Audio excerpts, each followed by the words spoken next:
بسم الله الرحمن الرحيم.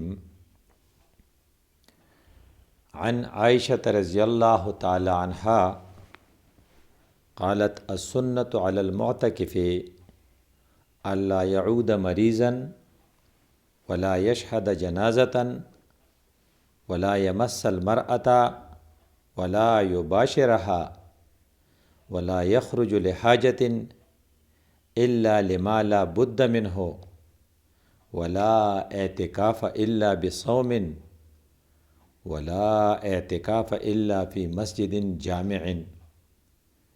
وعن ابن عباس رضي الله تعالى عنه أن رسول الله صلى الله عليه وسلم قال في المعتكف هو يعتكف الذنوب ويجري له من الحسنات كعامل الحسنات كلها او كما قال النبي صلی الله علیه وسلم. د روجې په میاشت کې چې کوم کارونه ناشنا منکو پاغې کې یو د شپې 6 رکعاته تراوی، بل پاغې کې د امامتۍ سره د وتر مونځي. دا د امامتۍ سره د وتر مونځ په 13 د ټول کال په 11 میاشتو کې چرتم نه، دا صرف د روجې خصوصیت ته. د یو بل حدیث مفهوم دا دی چې د رمضان د میاشتې یو خصوصیت دا دی چې څوک په دې کې عمرې له لاړ شي نو د یو حج ثواب دی. نو دام د هغې یو خاص عمل دی. د رمضان د برکتی میاشت یو خاص عمل چې دی هغه اعتکاف دی، چې نیکان صالحان خلق د آخري 10 ورځو کې په جمعات کې ځان قید کی او د الله نه علاوه د نور سره خپل تعلق کٹ کی، سب سے کٹ کر اور سب سے ہٹ کر اللہ کی درگاہ میں چلے جاتے ہیں. دا اعتکاف دومره بهترین عمل دی چې یو خود لفظ اعتکاف په قرآن کې تقریبا 9 پیرې راغلی دی، او بل طرف ته دا چې رسول الله صلی الله علیه وسلم په باره کې دی چې هغه به اعتکاف خامخا کاو، او فرمایي چې کله یو پیره اعتکاف داغه نه پاتې شو نو هغه په بل کال کې بیا 10 ورځې کړو. چونکه رسول الله صلی الله علیه وسلم د انټرنل زندګۍ د ګریلو زندګۍ نه حضرت عایشه رضی الله تعالی عنها ډیره واقفه وه. نو هغه وی کان یعتکف العشر الاواخر من رمضان حتی توفاه الله. هغې به په آخري 10 ورځې کې اعتکاف کاو. حضرت به په آخري 10 کې تر دې پورې چې وفات شو. ثم اعتکف ازواجه من بعده، بیا دا کار د هغه بیبیانو امهات المؤمنین جاری وساتو. بیا حضرت انس رضی الله عنه چونکه د رسول الله صلی الله علیه وسلم سره په کور کې وو او د ماشوموالي نه ډېر وخت تیر کړی، نو هغه پکې خپله اطلاع راکوي چې فلم یعتکف عاما، یو کال هغه نه اعتکاف پاتې شوی. نو بیا یې څه چړو کو فلما کان عام المقبل، کله چې نیکسټ ایر راغی راتلونکی کال، نه اعتکفا 20، نو بیا 10 ورځې اعتکاف وکړو. وی دا ولې؟ وی دا ځکه چې انسان چې دی د غلطو نه ډک دی. د دنیا د نظام دا نور نظام چې دی دیته یو لفظ وی زیرو ډیفیکٹ مینجمنٹ. د دنیا کائنات ټول نظام په زیرو ډیفیکٹ مینجمنٹ یعنی غلطی پکې نشته، صحیح روان دی. نو نور صحیح خپل کار کوي، نو سپمیم خپل کار صحیح کوي، نو سیاریم خپل کار صحیح کوي، نو هواګانې او بارانونه په خپل ټیم صحیح د الله د منصوبې مطابق دي. ما سیوا د انسان نه چې دته اختیار میلاو دی، نو د خپل اختیار غلط استعمال کوي. نو د کائنات په باره کې د الله تعالی تبصره دادا ما ترى فی خلق الرحمن من تفاوت فرجع البصر هل ترى من فطور. ته د کائنات نظام ته وګوره، ته پکې ډیفیکټ ونی نه، بیا ورته وګوره هل ترى من فطور، دې کې ډیفیکټ تا ته میلاو نشي. خو کله چې د انسان خبره کوي نو وتبع هواه، دې په خواهشاتو پسې ګرځي. بیا ورته څه وایي وکانا امره فرطا، دې ګډې وډې کوي. کله ډیر کې یو شی چې هغه لږ پکاري او چې ډیر پکاري نه هغه لږ وکړي. نو د دا نظام چې دی د کې ډیفیکټس ډیر دي. بیا وی افرایت من اتخذ الهه هواه، دا خو دومره بدقسمته دی چې د خواهشاتو نه خدای رخ کړی دی. نو د دا نظام د ډیفیکٹ نه د خالی کولو دپاره چې دام په صراط مستقیم شي اس سے سخت کورس کرایا جاتا ہے. نو د دپاره یو سخت کورس دغه کړی دی ارینج کړی دی چې دا به وکړي چې ته سم روانې. گویا کې د انسان د ټیک کېدو دپاره یو خو د روژې میاشتې راوسته. نو د روژې د میاشتې دوه اسپیکټ دي. یو اسپیکٹ حضرت نقشبندی سے وہی روزہ رمضان کی ثواب اور اعمال کو دیکھ کر سڑے دا سوچ گئی کہ گویا اللہ اس امت کو جہنم میں نہیں لے جانا چاہتا. خدای پاک دا امت تو خامخا جنت ته بول غواړي. د دې وجې نه د یو حدیث حواله غور کوي چې رسول الله صلی الله علیه وسلم فرمایلو چې د روژې په میاشت کې په هره شپه د بنو بکر د بیزو د پاسه چې څومره ویښته دي دومره خلق الله د جهنم نه آزاد کړي جنت فیصله وکړي. نو بیا هغه د ویښتو خبره کوي وایي چې د یو سړي په سر ویښته نه و نو هغه ټرانسپلانټ وکړو د هیر یعنې هغه ارټیفیشل یا مصنوعي بال لګول نو نیمې لګولی و. نو ما ورته وی چې دا تا ولې پوره نه لګول؟ نو هغه وی چې صیبه په دې خو دومره خرچه راله په دې نیمو باندې دوره پونډونه خرچه راله نو چې لا ټول مې لګولی وی. نو چې د انسان په سر دومره ویښته دي چې په هغې باندې د انګلینډ د هغې سړي د هغې پیسو د لګولو سمی نه راتو نو چې په بیزې به څومره ویښته بیا چې به د هغې په هغې ریوړ کې د بنو بکر به څومره بیزي بیا چې د هغو د ویښتو حساب وکړې د دې نه پته لګي چې الله تعالی د دې امت په څه نه څه طریقه جنت ته د بوو ارینجمنټ کړی دی. ډېر بدقسمته سړی به ترې پاتې کېږي. وی بل اسپیکټ دا دی چې د رمضان میاشت چې دا په حقیقت کې ګزټ دی. ګزټ دې ته وایي چې ریزلټ آوټ شي. نو سالانه ګزټ چې آوټ شي چې په ګزټ کې د چا نوم وي نو هغې ته انول کې وایي دی پاس شو. او چې کله په انول کې څوک پاس نشي وي په ګزټ کې دی چې د سپلی راله نو بیا یو څو میاشتې پس د ده لپاره سپلی ایګزامي. خو که دی ډېر زیات بیکاره یې په سپلی کې مو نه وځي نو چې کومه اداره ورسره ډېر ښه کوي نو هغه وایي سپیشل سپلی وله کیدی سپیشل سپلیمنټري امتحان چې دی په څه طریقه وځي. خو که دی بلکل لالای او په ټک نه پوهېږي نو ویل لکه اوسې فیل کوي. نو دغه شان الله تعالی د خپل مخلوق دپاره چې د رمضان میاشت را لیږلې وه نو رسول الله په 3 سیکشنو کې تقسیم کړه. نو ویل چې د چا ښي نو اوله رحمتون نو دی په ګزټ کې پاشي نو ډومبنې 10 ورځې رحمتي دی خو مزې کوي د ګزټ اناونس شو چې دی هی ګاډ ترو دی پاس شو دی د جنت مستحق شو او د جهنم نه بچ شو.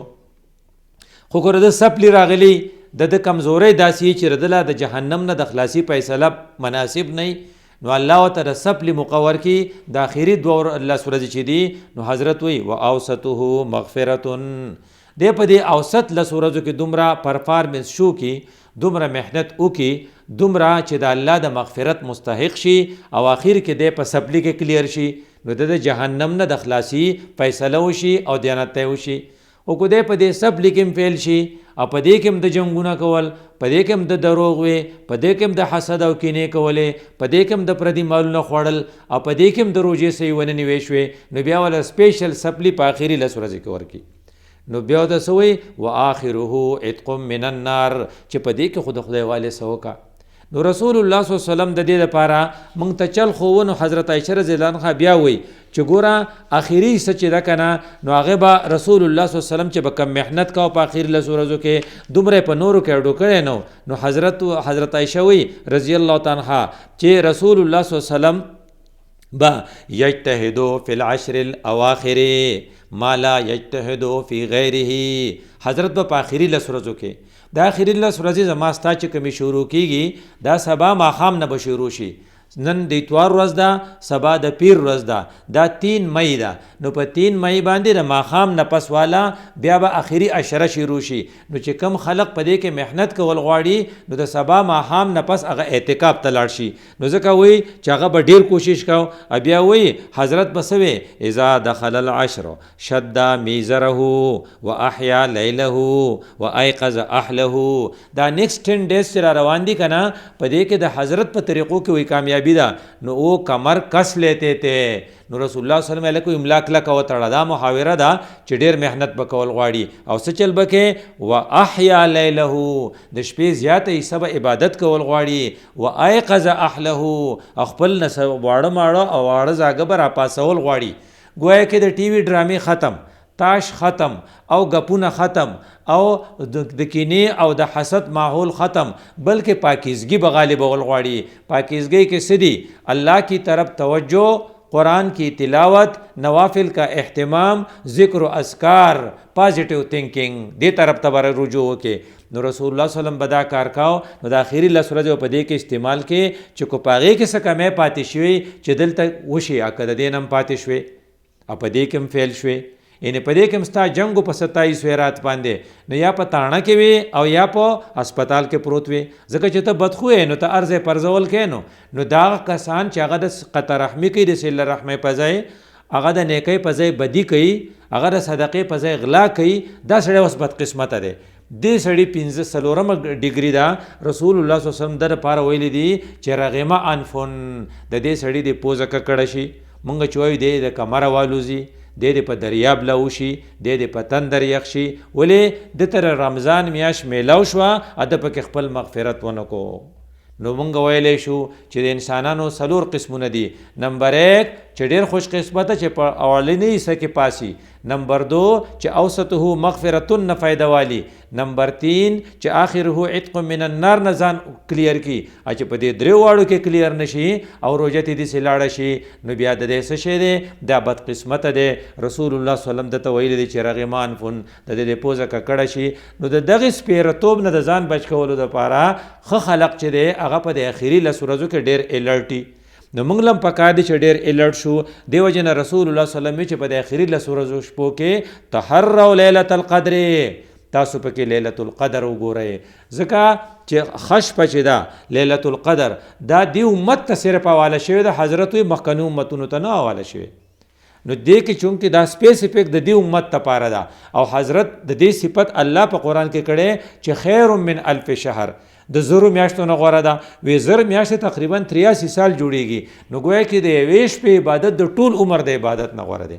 ځکه یو سړي چې ډېر زیات عمر جو 80 سال دی شي نو چې دا ستانه پاتې نشي نو د دې دپاره یو بل عمل چې دی هغه اعتکاف دی چې ته لاړ شي او په جومات کې نیت وکړې چې زه به اعتکاف کوم. نو دې کې به یو څو فایدې، یو دا چې ته به ځان الله ته حواله کې، دویم دا چې ته به شپه ورځ ستا په ذهن کې د الله ذکري، او دریم دا چې تا نه به لیلة القدر مس نشي. نو دې ته معتکف وي. نو حضرت به دا کاو. نو نیکان خلق دا کوي. وی ګوره د خلقو 3 قسمونه دي. یو عوام دي چې صرف روژه نیسي. روژه څه ته وایي؟ چې خوراک نه کوي، اسخاک نه کوي، نور اره ناروا کوي، دې ته وایي عوام کا روزه. دویم دی خواص چې هغوی خو یو خوراک څښاک هم نه کوي، خو هغوی کنځل هم نه کوي، هغوی دروغ هم نه وایي، هغوی د ګناه نه ځان ساتي، دې ته وایي خواص کا روزه. ادو خواص الخواص چې په خاصو کې اخص الخاص چې ورته وایي، خاص کسان چې دي هغوی دا 3 کار خو نه کوي، نه خوراک څښاک کوي او نه ګناه کوي، خو خپل زړه د الله د ذکر نه یو سکند نه خالی کوي، اعتکاف لذي. نو گویا کې چې دا د خواصو کورس دی، د ډېر د ته وایي چې سپیشلایزیشن سب سپیشلیټي دا حاصلولو دپاره نیکان خلق چې دی هغه اعتکاف کوي. دا سړی چې کله اعتکاف ته لاړ شي نو په ده باندې بیا ټول کارونه بند شي. نو دی بیا یو خاص VIP انسان جوړ شي. بیا د قیمت نورم بړاو شي. چې قیمت بړاو شي نو بیا دته ډېر څیزونه معاف شي. نو هغه حدیث کې راځي چې دا سړی به څه کوي؟ لا یعود مریضا، دته اجازت نشته اوس مریض نه پوس لبه نه ځي. ګوره مریض ته پوس څومره ښه کار دی، خو دته وایي چې نه ته په اعتکاف کوي، ته په جومات کوي. ګوره دا اعتکاف د ده په 3 څیزونو ماتېږي. خدا نه خواسته که دی مرتد شو یعنې کافر شو نو دا به مات شي. خدا نه خواسته که د حق روژه وخوړه نو دا به مات شي. ځکه د لپاره اسلام او روژه شرط دی. او دریم نمبر که دی رجومات نه بار ته ووت نو رجومات نه بار ته نه وځي. ځکه دی د خدای کور ته راغلی دی، د ځان دلته کې حواله کړی دی. نو د حواله کېدو نه په اله اسانه نه ځي، بس صرف اودس ماتي ته به ځي نو او اودس جوړولو ته به ځي. دا 2 کارونه چونکې په جومات کې دننه نه کېږي نو دا به دی بار کوي، او باقي ټول کارونه چې دننه ممکن دي نو دی به نه ځي.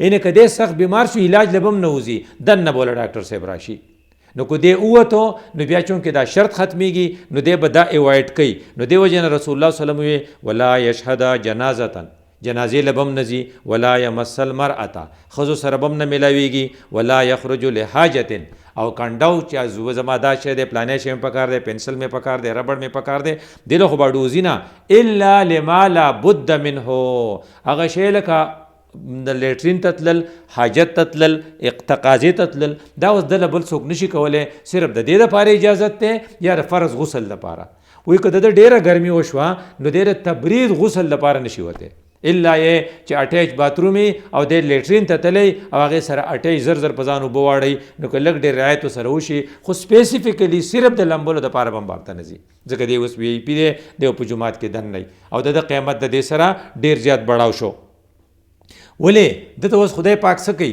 دته یو څو خبرې میلاو دي یعتکف الذنوب د ګناهونو نه خو ځان بچ کړی دی خو ویجري له من الحسنات او نور نیکۍ چې کمې دته نه دي دی نه کوي اب هم د په کاته کې راځي په محله کې مریض دی نور خلق یې تپوس له لاړ د هغو ثواب وشو دی لاړ نه شو ځکه چې په اعتکاف کې دی الله به د ثواب ولیکي محله کې غم وشو خلق جنازې له لاړل خلقو ثواب وشو دی نه دی تلی خو چونکې دی په اعتکاف کې نو الله به ورته هغه ثواب میلاو کي نو دا د ابن عباس ابن روایت دی چې رسول الله صلی الله علیه وسلم ویلي وو یعتکف الذنوب د هغې دپاره خو د خپله دا چې وکړو خو ویجري له من الحسنات کعامل الحسنات کلها لکه څنګه چې ټولې نیکۍ بل سړی کوي د ده په کاته کې باسي ولیکلی شي د دې وجې نه د درجه ډېره اوچته ده او د دې اوچتې درجې د حصول دپاره د یو اوس ډېر د خدای پاک خاص بنده دی نه که دی ته په کرایټیریا کې ګورې چې دا څومره خوش قسمته بنده دی نو د قرآن او د حدیث چې د صفتونو چرته ځای راځي هغه په د فټ کېږي لکه مثال په طور په صورت مزمل کې الله خپل بنده ته څه وایي واذکر اسم ربک وتبتل الیه تبتیلا د الله نوم والا او الله ته ځان د نور ماحول نه راوشو کوه نو دم ځان را شو کولی که نه ګوره کور ته نه ځي او اسپتال ته نه ځي او جنازې له نه ځي دا ولې د ځان را شو کولی دی که نه دا خوش قسمته شو که نه ګوره په دې ډیفینیشن پوره شو دننه چې ناست دی د الله نوم رالی او ځان را شو کولی دی او بل ځای کې قرآن کې د خو خلقو صفت چې کوي نو الله څه وایي والمستغفرین بالاسحار کوم خلق چې چربانګ استغفار ډېر وایي دی غریب خو ماسخوتن هم لګي او په 3 بجې هم لګي په 2 هم لګي تهجد هم کوي نو دی په دې کرایټیریا باندې هم پوره کیږي شیطان نه ځان بچ کولو دپاره قلا پکار ده شیطان مثال د بیړیا دی څنګه چې بیزا دپاره شرمخ دی داسې د انسان دپاره خطرناک شی شیطان دی څنګه چې بیزا د کنډک نه بار پاتې شي او بیا خطرې نو بیا شرم خو سکه خو ګیدړې ماتي ځکه دا یوازې دغه شان هغه مسلمان چې هغه د صف نه باري او بل ځای ځان لمونځ کوي نو شیطان ته د هغه خطا کول ډېره اساني نو دا سړی په قلا کې بند دی ځکه جومات کې مقتدیان دي په هغې کې امام دی په هغې کې د جمع مونځ کېږي نو شیطان د بهکاوي نه دی محفوظ شو نو په دې کرایټیریا باندې هم پوره شو دې وجې نه دی په مضبوطه قلا کې دی او د ټولو نه قیمتي شی د الله مینه د پړه کې نو د خپله مینه د الله مینه په خپل ړه کې ننیستلې ده او دا راغلی دی او خدای پاک ته څه وایي آمد بدریتو روسیاه خدایا مخ مې تور دی او ستا دروازې ته راغلی ما او څه نه گذاشته در جهان ګناه ما په جهان کې یو ګناه هم نه دی په خیر ټول مې کړي خدا تور مختا ته راغلی ما ته معافي وکړي دا دی په دې جومات کې خپل الله ته وایي او الله تعالی د محبت نه ډک کړي د زړه چې محبت ډک کړي نو اللهم انی اسألک حبک و حب من یحبک دا محبت په واسطه د قبر په تیرو کې د قبر په وحشت کې او د جهنم په خطرو کې د په کار راشي او بله خبره د ده دپاره دا ده چې دی په جومات کې یي نو دی هغه خبرې چې نیګیټیو وي هغې نه ځان ساتي وی نیګیټیو څه دي وی نیگیټیو غیبت دی نیگیټیو جھوٹ دی نیگیټیو بهتان دی نیگیټیو عیب جویی ده دی به دا بالکل نه کوي او پازیټیو څه دي تلاوت قرآن دی ذکر الهی دی نوافل کا اهتمام دی او باجماعت نماز دی چونکې دا ټول پازیټیو دی کوي نو په دې کې به چینج راشي نو دی چې د اعتکاف نه راوځي نو دی به پازیټیو تھنک کړي چونکې دته موقع میلاو شوه د یوازې دته یکسویم میلاو شوه دته د فیوچر پلانینګ موقع میلاو شوه. فیوچر نه مراد آخرت ته. نو د آخرت د منازلو دپاره به د پلانینګ او سوچ کوي چې یاره پل صراط به څنګه کراس کوم او یاره د قبر کې به د سوال او جواب څه طریقه کوم، د قیامت په ورځ به الله ته چې مخامخ شو نو څه به کوم، د هغې فیوچر پلانینګ موقع درته میلاو شي. یو بل صفت د دا دی چې حدیثو کې راځي چې د خدای پاک ډله یا د خدای پاک کډه دا څوک دی ته اهل الله وي. نو حدیث کې خو الفاظ دا عمار بیت الله هم اهل الله. کم خلق چې جماعتونه آبادوي نو د سړي خو په اعمالو جماعت آباد کړی دی. په روژه کې په آخري عشره کې په جماعت کې پړق پړق ځکه دی چې معتکفین دی پکې، نو د په اعمالو جماعت آباد کړی دی. نو په دې ډیفینیشن هم پوره اتراو شو نو د اهل الله شو.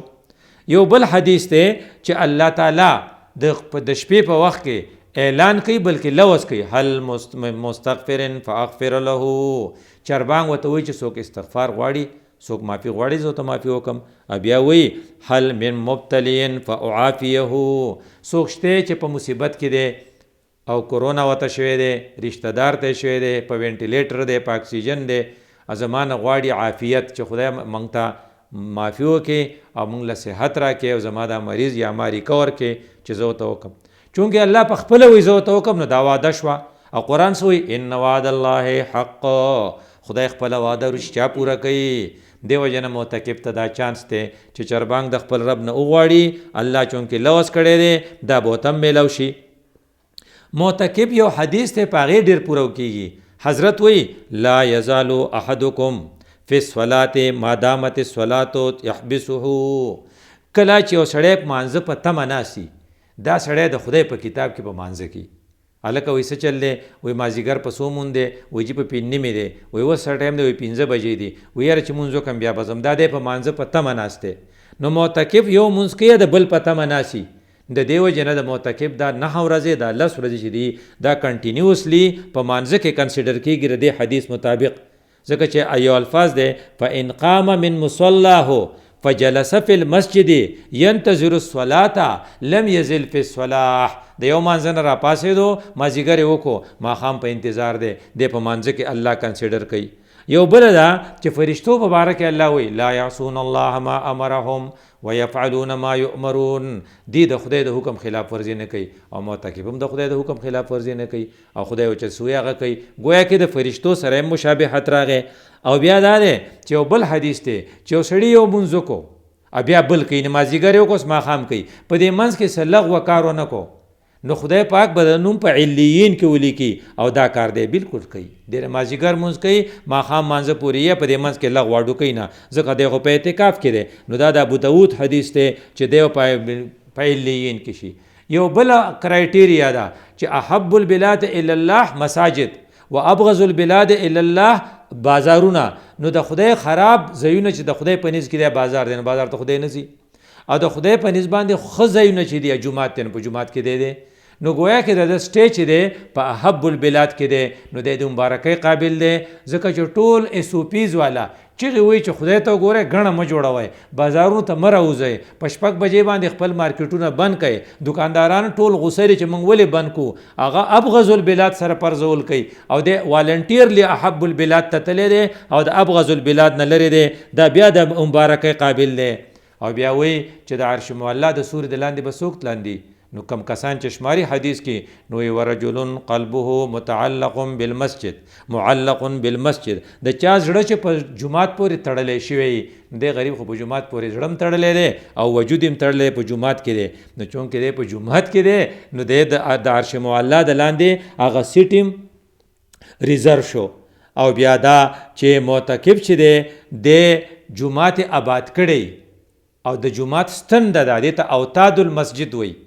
نو دی چې د اوتاد المسجد چې څوک یعنې د جومات ستن چې څوک جوړه شي چې دی وځي نو فرشتې پسې ګرځي چې د کم کنډه وي نو فرشتې وله زر پوره کوي. نو دی چې کم ځای ته ځي نو کار به یې ځکه کېږي چې دی په دې ډیفینیشن هم پوره شو دی د اوتاد المسجد شو. او چا چې وایي جومات د خپل کور په شان کنسیډر کو د خدای په ضمانت کې نو د خود په د اعتکاف کې دننه د جمعات خپل کور ګرځولی دی دی به هم د خدای په ضمانت کې. او آخري خبره چې د کومه فایده ده چې رسول الله صلی الله علیه وسلم یو صحابو نه تپوس وکړو چې نن د جمعې مونځ چا کړی؟ هغه حضرت وی ما. وی نن د مریض ننداره چا کړی؟ وی ما. وی نن خیراتی چا څه شی ورکړی؟ وی ما. وی نن د جنازه د نکاح په مجلس کې چا شرکت کړی؟ وی ما. وی دا کارونه چا چې په یو ورځ وکړل دا جنتی دی. نو دغه چې دی معتکف چې دی د روژه نیولې ده، د جمعې مونځ کوي او د نورو کارونو ته خدای نه پرېږدي، کنې دی خو د مریض نندارې لغوی نه بځې نو او ته معاف دي نه د په کاته کیسې لیکلي د دې وجې نه د جنت د بشارت مستحق دی. دا یو څو صفتونه دي د اعتکاف والا د معتکف درجې دي. د دې د حصول دپاره به انشاءالله سبا اعتکاف ته اکثر کسان ځي او اوس چونکې کورونا کرایسس دی او چونکې په د خدای په گرفت کې یو مونږه نو مونږه د خدای ته د نزدېکت ډیر ضرورت دی چې خدای پاک د دې بلانه مونږ هم خلاص کړي، امت تم خلاص کړي او ټول انسانیت تم خلاص کړي. اقول قولی هذا استغفر الله لي ولکم.